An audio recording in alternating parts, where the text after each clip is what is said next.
Noyabr ayı İngilis nüvəsi xərçəngi ilə mübarizə çərçivəsində təşkil olunan ginekoloji xəstəliklərin profilaktikasına dair tədbir və seminarlara hər birinizi xoş gəldiniz.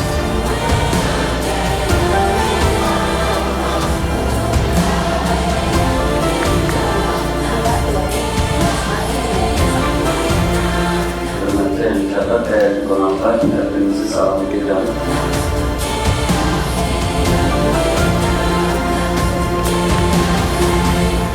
Hər vaxtınız xeyir olsun.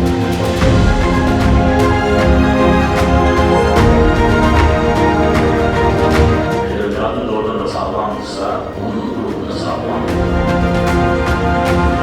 Və erkən diaqnoz həmişə həyatdır.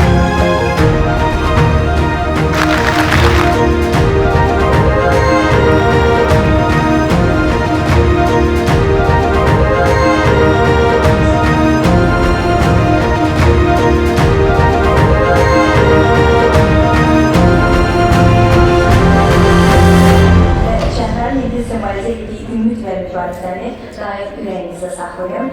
Təşəkkür edirəm hər birinizə.